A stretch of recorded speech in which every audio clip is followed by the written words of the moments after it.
अंतर मन में ज्योति जगा लो, होगा दूर अंधेरा।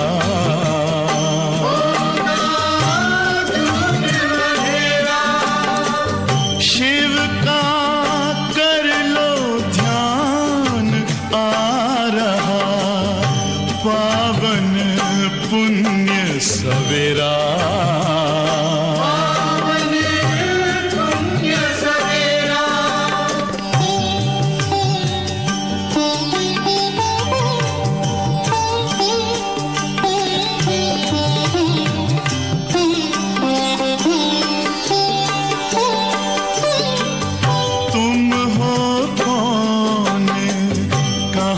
से आए अपने आप को जानो, राजयोग के द्वारा अपना परम पिता पहचानो। इसी राजपथ पर चलकर पालो अपना बसेरा।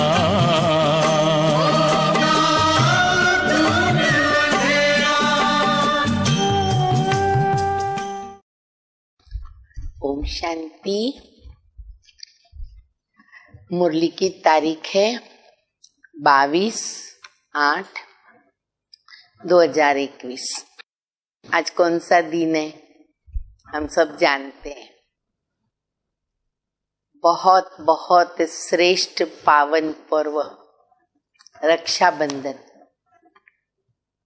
क्योंकि रक्षाबंधन के बाद ही आगे सब हमारे कार्य होते।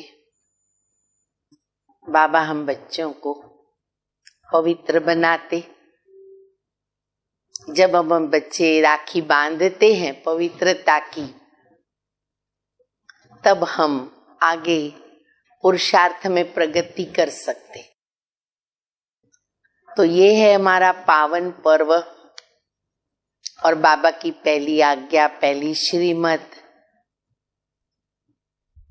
बाबा की आज अव्यक्त वाणी है, रविवार है, रिवाइज कोर्स की मुरली है। बाबा ने इतनी खुशी दिलाई है मुरली के अंदर, क्योंकि हम बाबा के बच्चे करोड़ों में, कोटों में कोई में कोई है। बाप दादा कहते हैं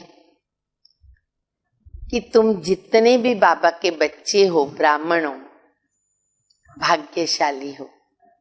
उसमें तो कोई शक्य नहीं कि हम विशेष आत्माएं हैं। आगे बाप दादा कहते कि हम बच्चों का संगम पर हर पल हर सेकंड बाबा के साथ बीतता है। अमृत वेले से रात्रि तक बाबा चलाते, करन करावनहार बाबा। अमृत वेले उठाता कौन हमको? स्वयं भगवान उठाता। कौन से युग में, कौन से जन्म में ये प्राप्ति हमें होगी? सिर्फ इस जन्म में बाबा उठाते हैं। और रात्रि तक जो भी कुछ हम करते, टीचर बनकर बाबा पढ़ाते हैं, भोजन भी बाबा खिलाते हैं, ब्रह्मा भोजन। क्या नहीं कराते बाबा? तो बाबा मुरली के अंदर हम बच्चों को हमारे भाग्य की निशानियां बता रहे। हमें वो सिमरण करते रहना है ताकि हमारी खुशी कभी गायब न हो और प्रगति करते चले। ओरिजिनल तारीख है मुरली की 7/3/88। मुरली का सार है, भाग्यवान बच्चों के श्रेष्ठ भाग्य की लिस्ट सब लिख भी सकते और दिमाग के अंदर भी लिखना होगा, याद भी रखना होगा, उसमें भाग्य में पलना भी होगा। आज भाग्य विधाता बाप दादा अपने भाग्यवान बच्चों को देख रहे। हर एक ब्राह्मण बच्चे का भाग्य दुनिया की साधारण आत्माओं में से अति श्रेष्ठ है, क्योंकि हर एक ब्राह्मण आत्मा कोटों में से कोई और कोई में से भी कोई। दुनिया वाले तो साधारण है, उनकी भेंट में बाबा का कोई भी बच्चा ब्राह्मण कितना भाग्यवान है। कहाँ 550 करोड़ आत्माएं और कहाँ आप ब्राह्मणों का छोटा सा संसार। उन्हों के अंतर में हम कितने थोड़े हैं। इसीलिए अज्ञानी अनजान आत्माओं के अंतर में आप सभी ब्राह्मण श्रेष्ठ भाग्यवान हो। बाप दादा देख रहे हर एक ब्राह्मण के मस्तक पर भाग्य की रेखा बहुत स्पष्ट तिलक के समान चमक रही है। बाबा तो सबका भाग्य जानते हैं। बाबा कहते बच्चों के मस्तक पर ना तिलक की तरह भाग्य की रेखा चमक रही है। हद के ज्योतिष हाथों की रेखा देखते हैं, लेकिन ये दिव्य ईश्वरीय भाग्य की रेखा हर एक के मस्तक पे दिखाई देती। लोग ऐसे हाथ दिखाते ज्योतिष को। बाबा कहते मैं मस्तक पर देख रहा हूं सभी बच्चों का भाग्य। जितना श्रेष्ठ भाग्य उतना भाग्यवान बच्चों का मस्तक सदा अलौकिक लाइट में चमकता रहता है। अब जितना अच्छा भाग्य हमारा श्रेष्ठ बनता है ना, बाबा कहते लाइट चमकती है। भाग्यवान बच्चों की और निशानियां क्या दिखाई देगी? तो बाबा बता रहे सदा मुख पर ईश्वरीय रूहानी मुस्कुराहट अनुभव होगी। ये रही मुख की बात, मुख मुस्कुराता हुआ। भाग्यवान के नयन, आंखें, नयन, नूर, दिव्य दृष्टि किसी को भी सदा खुशी की लहर उत्पन्न कराने के निमित्त बनती है। उसको देख के ही खुशी हो जाएगी। जिसको भी वो दृष्टि मिलेगी ना, ये रूहानियत का, रूहानी बाप का, परमात्म याद का अनुभव होगा। भाग्यवान आत्मा के संपर्क में हर एक आत्मा को हल्कापन, लाइट की अनुभूति होगी। ब्राह्मण आत्माओं में भी नंबरवार तो अंत तक रहेंगे। बाबा के बच्चे हैं, पुरुषार्थ अपना अपना है, नंबरवार तो अंत तक रहेंगे, लेकिन निशानियां नंबरवार सभी भाग्यवान बच्चों की है। आगे और भी प्रत्यक्ष होती जाएगी। अभी थोड़ा समय को आगे बढ़ने दो। थोड़े समय में अति और अंत, देखो गहरी पॉइंट बाबा बता रहे, अति और अंत दोनों का अनुभव होगा। तो चारों ओर अनजान आत्माएं हद के वैराग्य वृत्ति में आएंगी और आप भाग्यवान आत्माएं बेहद के वैराग्य वृत्ति के अनुभव में होगी। क्या बताया बाबा ने? बाबा कहते अंत और अति दोनों साथ साथ। तो वो जब दिखते रहेंगे ना, तो जो अज्ञानी आत्माएं हैं उनको हद का वैराग्य पैदा होगा, उनको हद का होगा, और बाबा के बच्चों को बेहद का। अभी भी दुनिया वालों में भी वैराग्य नहीं है। अगर थोड़ी बहुत रिहर्सल भी होती है ना, तो फिर क्या हो जाता है, बाद में अलबेले हो जाते हैं, अलबेलेपन की नींद में सो जाते हैं। और फिर संकल्प क्या आता है, ये तो होता ही रहता है, उतराव चढ़ाव चलता ही रहता है। लेकिन जब अति और अंत के नजारे सामने आएंगे तो स्वतः ही हद की वैराग्य वृत्ति उत्पन्न होगी और अति टेंशन तनाव होने के कारण सभी का अटेंशन, ध्यान एक बाबा की तरफ जाएगा। कितना अच्छा राज बताया बाप दादा ने। उस समय सर्व आत्माओं के दिल से आवाज निकलेगी, सबका रचयिता, सभी का बाप एक है, और बुद्धि अनेक तरफ से निकलकर एक तरफ स्वतः हो जाएगी। अब वो पीरियड शुरू हो चुका है, अनुभव बढ़ता जाएगा। ऐसे समय पर आप भाग्यवान आत्माओं की बेहद के वैराग्य वृत्ति की स्थिति स्वतः और निरंतर हो जाएगी और हरेक के मस्तक से भाग्य की रेखाएं स्पष्ट दिखाई देगी। अभी भी श्रेष्ठ भाग्यवान बच्चों के बुद्धि में सदैव क्या रहता है, बाबा के जो श्रेष्ठ भाग्यवान बच्चे हैं, भगवान और भाग्य, भगवान और भाग्य। अच्छा, अभी देखो बाबा बता रहे अमृत वेले से भाग्य की लिस्ट निकालो।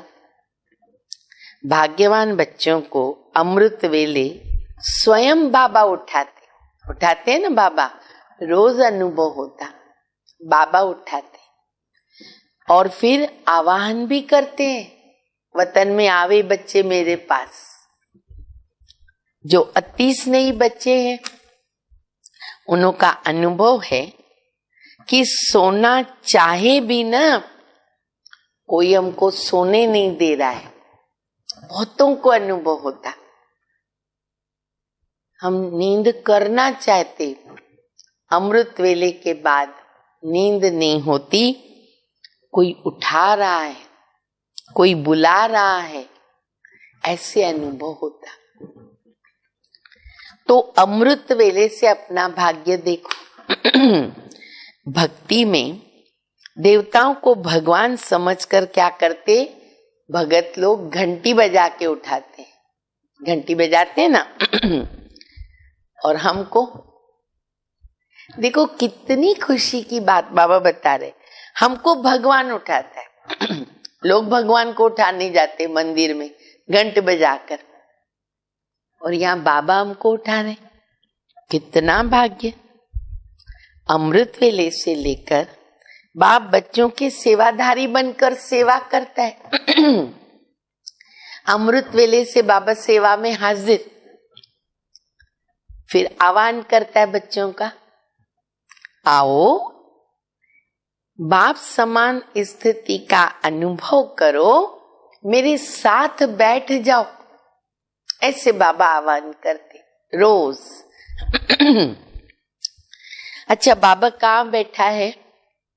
ऊंचे स्थान पर, ऊंची स्थिति में।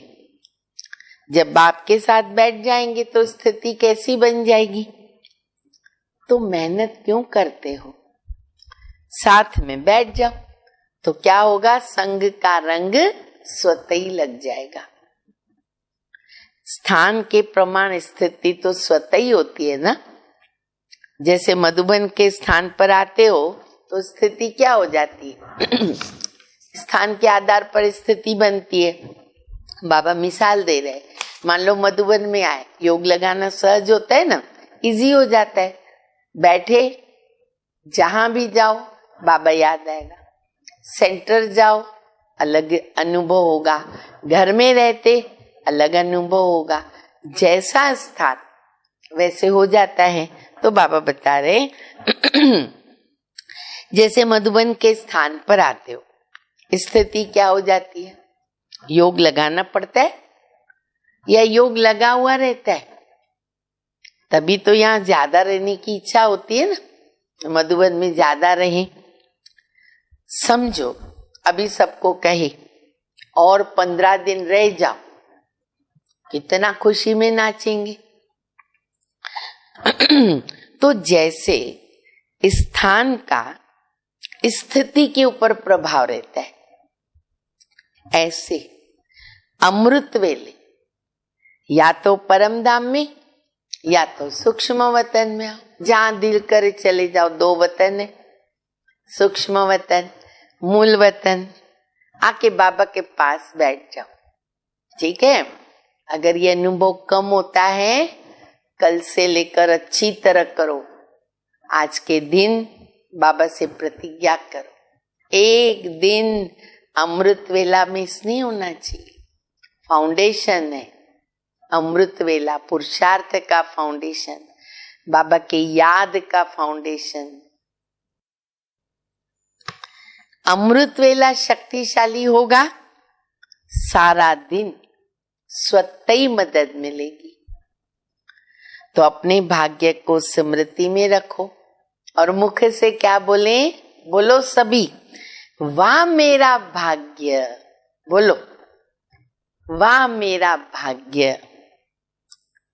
दिनचर्या भगवान के साथ शुरू हो गई। अब आगे बढ़ते हैं। अच्छा, फिर अपना भाग्य देखो।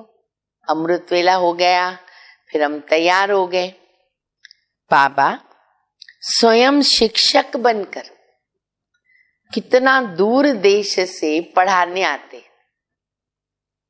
लोग तो भगवान के पास जाने का प्रयत्न करते और भगवान स्वयं आपके पास शिक्षक बनकर पढ़ाने आता। सब देखो उल्टा चलता है। लोग जाते मंदिरों में और बाबा कहते मैं खुद तुम्हारे पास आता हूं। कितना भाग्य है। और कितने समय से सेवा की ड्यूटी बजा रहे हैं। जब से लेकर शिव बाबा ने ब्रह्मा में प्रवेश किया, मुझे याद नहीं आता एक दिन भी मुरली न चलाई हो। ब्रह्मा बाबा को आज बुखार आ गया, आज उनकी तबीयत ठीक नहीं है, नेवर, कभी नहीं। देखो बाबा क्या बता रहे, तब से ड्यूटी बजा रहे। कभी सुस्ती करता है, कभी बहाना लगाता है।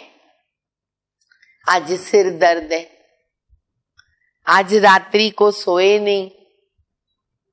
तो जैसे बाबा अथक सेवाधारी बनकर सेवा करते, तो बाप समान बच्चे भी अथक सेवाधारी। हमेशा ये बात याद रखो, अथक सेवाधारी बाबा को याद करो। अपनी दिनचर्या देखो, कितना बड़ा भाग्य है। बाप सदा स्नेही सिकिलदे बच्चे कहते हैं ना, तो सिकिलदे बच्चों को कहते, कोई भी सेवा करते हो, चाहे लौकिक चाहे अलौकिक, चाहे परिवार में चाहे सेवा केंद्र पर, कोई भी कर्म करो, कोई भी ड्यूटी बजाओ, लेकिन सदा ये अनुभव करो कि करावनहार बाबा करा रहे हैं, मुझ निमित्त करनहार के द्वारा, और मैं सेवा करने के लिए निमित्त बना हुआ हूं। करावनहार बाबा करा रहे। ये पक्का होगा ना, हमें बहुत बहुत सरल हो जाएगा। मैं नहीं, मैं निमित्त हूं, कराने वाला बाबा। यहां भी अकेले नहीं हो, करावनहार के रूप में बाबा कर्म करने समय भी साथ में है। आप तो सिर्फ निमित्त हो, भगवान विशेष करावनहार है। अकेले करते ही क्यों हो? बाबा कहते अकेले करते ही क्यों हो? अकेला मैं करता हूं, अगर ये भान रहता है, अकेला मैं करता हूं, करती हूं, तो ये मैंपन जो है ना, ये बाप दादा कहते माया का दरवाजा खुल जाता है। फिर कहते माया आ गई, अब दरवाजा हमने खोल दिया तो वो तो अंदर आएगी ही। जब दरवाजा खोला तो माया तो इंतजार में है, और आपने इंतजाम अच्छा कर लिया तो भला क्यों नहीं आएगी। दरवाजा खोलना नहीं है मैंपन का। यह भी अपना भाग्य स्मृति में रखो कि बाप करावनहार, हर कर्म करा रहे, तो बोझ नहीं होगा। बोझ मालिक पर होता है। अब ये देखो दूसरी बात जो बाबा बता रहे, हम हल्के कैसे हों। जवाबदार जो होता है ना, उसको बोझ लगता है कि बाबा मेरा जवाबदारी है, मुझे पूरा करना है। तो जवाबदारी किसकी है? बाबा की। मालिक कौन? बाबा। मैं बालक हूं। जो साथी होते हैं ना, उन पर बोझ नहीं होता है। मालिक बन जाते तो बोझ आ जाता है। तो मैं बालक हूं और मालिक बाबा। इस बात में हम ये याद रखें, मालिक मुझ बालक से करा रहा है। बड़े बन जाते हो, बड़े दुख आ जाते हैं, खुद को खुद ही बड़ा समझ लेते हैं, मुझे करना है, दुख आ जाता है सामने। बालक बनकर मालिक के डायरेक्शन पर करो। युक्ति बाबा कितनी अच्छी बता रहे। कितना बड़ा भाग्य है ये हमारा। हर कर्म में बाप जवाबदार और वो जिम्मेवार बनकर हल्का बना के उड़ा रहे हैं। होता क्या है, जब कोई समस्या आती है ना, तो कहते बाबा अभी तो आप जानो। समस्या आ गई तो बाबा अभी आप जानो, आपका काम जाने। और जब समस्या समाप्त हो जाती है ना, बस मस्त हो जाते, अलबेले हो जाते। लेकिन ऐसा करो ही क्यों जो समस्या आवे। करावनहार बाग के डायरेक्शन प्रमाण अगर हर कर्म करते चलो तो कर्म भी श्रेष्ठ, और श्रेष्ठ कर्म का जो फल है वो सदा खुशी, सदा हल्कापन, फरिश्ता जीवन का अनुभव करते रहेंगे। फरिश्ता कर्म के संबंध में आएगा, लेकिन कर्म के बंधन में नहीं बंधेगा। फरिश्ता जो होता है ना, अपना कर्म करेगा, कर्म के बंधन में नहीं अपने को बांधेगा। और बाप का संबंध करावनहार का जुटा हुआ है, इसलिए निमित्त भाव में कभी भी मैंपन का जो अभिमान है ना, वो नहीं आता। सदा निमित्त बनकर निर्माण का कार्य करेंगे।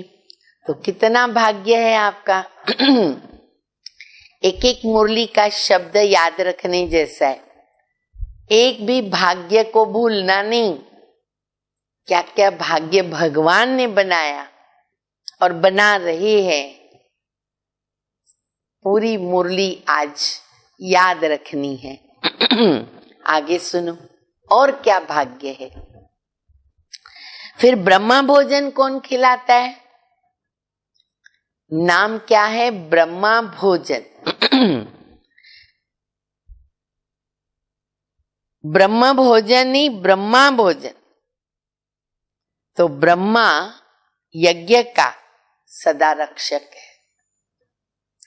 हर एक यज्ञ वत्स या ब्रह्मा वत्स के लिए ब्रह्मा बाप द्वारा ब्रह्मा भोजन मिलना ही है। लोग तो वैसे ही कहते हमको भगवान खिला रहे।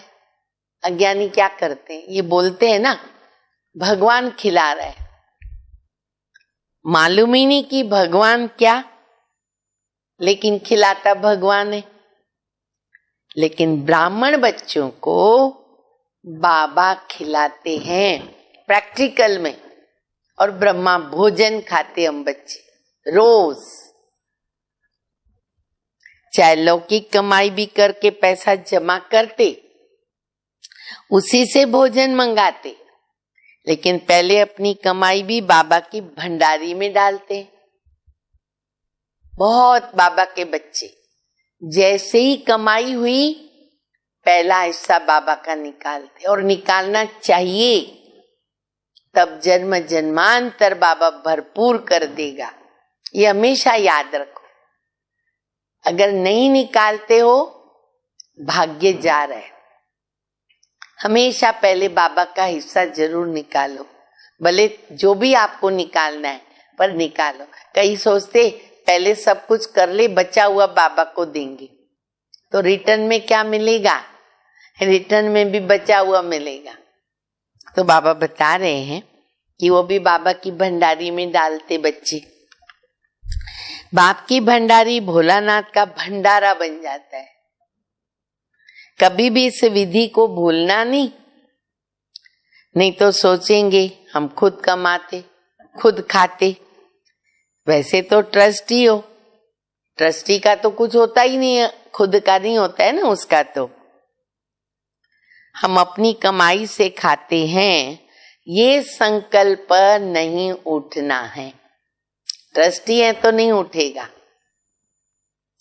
जब ट्रस्टी है तो सब बाबा के हवाले कर दिया। तेरा हो गया, मेरा कुछ भी नहीं। किसका? शिव बाबा का। मेरा कुछ नहीं। ट्रस्टी अर्थात तेरा, और गृहस्थी समझा तो मेरा। तो हम गृहस्थी नहीं, ट्रस्टी है, ये बाबा कहते समझ के चलो। आप कौन हो? बाप दादा पूछ रहे कौन हो? गृहस्थी तो नहीं हो ना? कोई अपने को गृहस्थी समझते हैं? नहीं। भगवान खिला रहा है, ब्रह्मा भोजन मिल रहा है। ब्राह्मण आत्माओं को ये नशा स्वतः ही रहता है। और बाबा की गारंटी है रिटर्न में, क्या? 21 जन्म ब्राह्मण आत्मा कभी भूखी नहीं रह सकती है। बड़े प्यार से दाल रोटी सब्जी खिलाएंगे। ये जन्म भी दाल रोटी प्यार से खाएंगे, मेहनत की नहीं।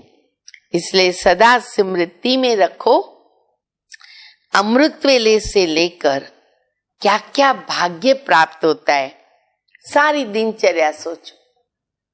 बाबा तो 21 जन्म कह रहे, लेकिन मैं तो कहूंगी 84 जन्म बाबा दाल रोटी खिलाता है।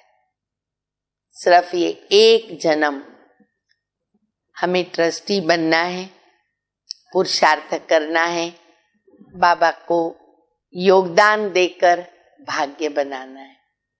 ठीक है? अच्छा, अभी देखो बाबा क्या कहते। सारी दिनचर्या हमारी गई, रात को सोएंगे। अच्छा, सुलाते भी तो बाबा है। कैसा सुलाता है बाबा? लोरी, माँ लोरी देती है ना बच्चे को सुलाने के लिए। सुलाते भी बाबा है लोरी दे करके। बाबा की गोद में सो जाओ। वाह बाबा वाह, बाबा की गोद में सो जाओ तो थकावट, बीमारी सब भूल जाएगी और आप आराम करेंगे। फिर आवाहन करो। क्या आवाहन करो? आराम। आराम हो जाएगा। आराम। अकेले सोते हो तो और संकल्प चलते हैं। बाबा के साथ याद की गोदी में सो जाओ। मिठे बच्चे, प्यारे बच्चे की लोरी सुनते सुनते सो जाओ। हम बोलेंगे मीठा बाबा, प्यारा बाबा। बाबा बोलेगा मेरा मीठा बच्चा, प्यारा बच्चा। लोरी सुनते सुनते सो जाओ। देखो कितना अलौकिक अनुभव होता है। तो अमृत वेले से लेकर रात तक सब भगवान करा रहा है। चलाने वाला चला रहा है, कराने वाला करा रहा है। सदा इस भाग्य को स्मृति में रखो, इमर्ज करो।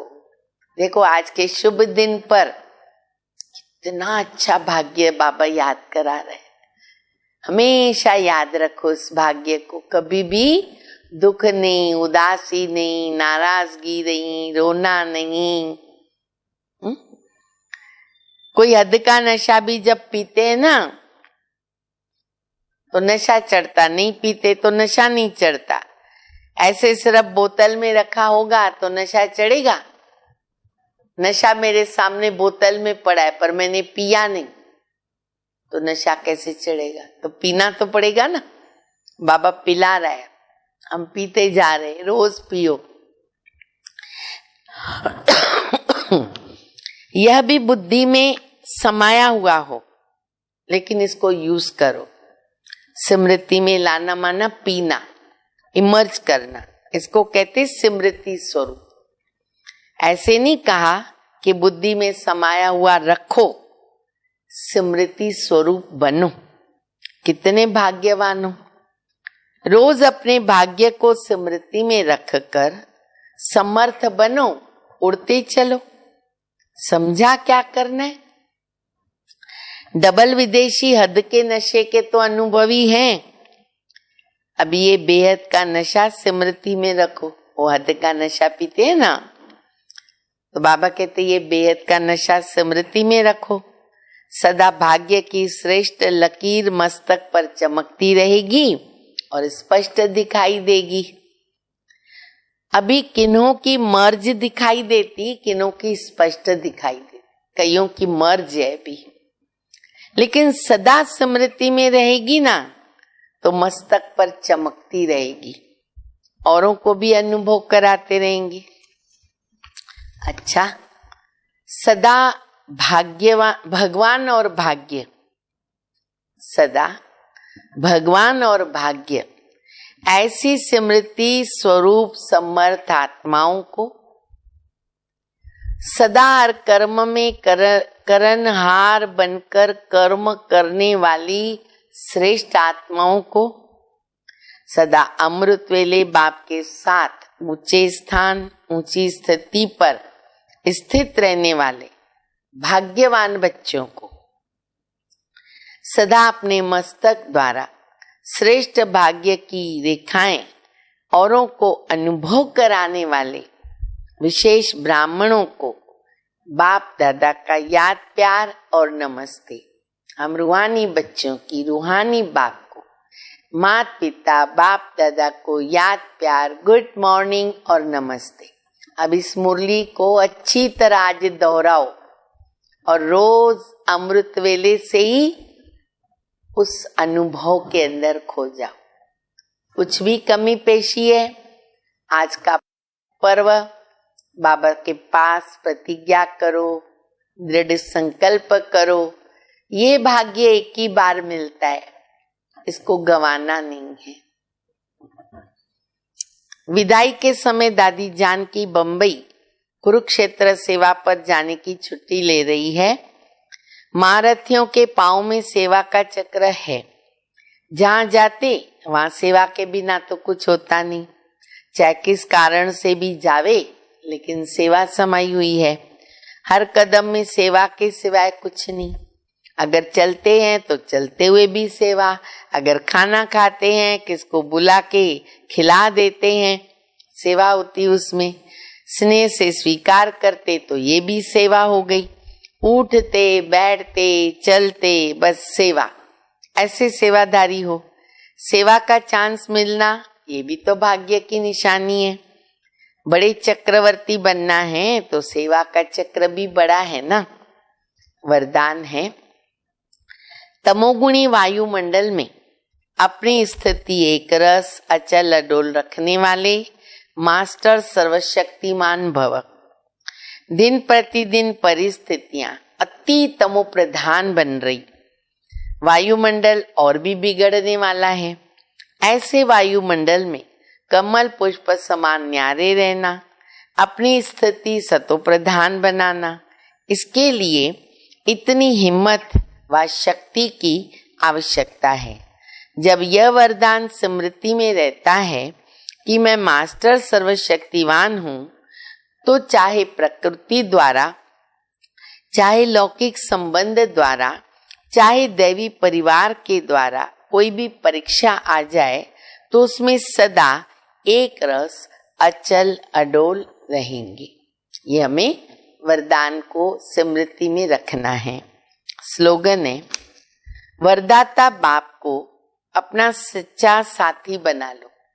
वरदाता बाप को अपना सच्चा साथी बना लो तो वरदानों से झोली भरी रहेगी। वरदाता ही हमारा है, मेरे साथ है तो वरदानों से झोली हमारी हमेशा भरती रहेगी, भरती रहेगी। आज भी बाबा से बहुत सारे वरदान, हाँ देखो बाबा ने तो आने से ही वरदान दे दिए हैं, फिर हम और भी उसको बढ़ाते रहते। तो आज का दिन भी बहुत सुंदर, बहुत दिव्य अलौकिक दिन है। ये निमित्त बनता है, रक्षाबंधन बहुत सेवा कराता है, बाबा का संदेश देने में बहुत मदद मिलती है। पर सबसे पहले तो खुद की रक्षा करनी है, विकारों से, रावण से, अपने बुरे संस्कारों से, और बाप समान बनना है हम बच्चों को। चलें बाबा के पास।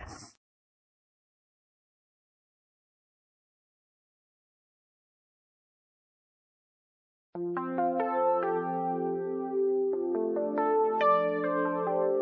you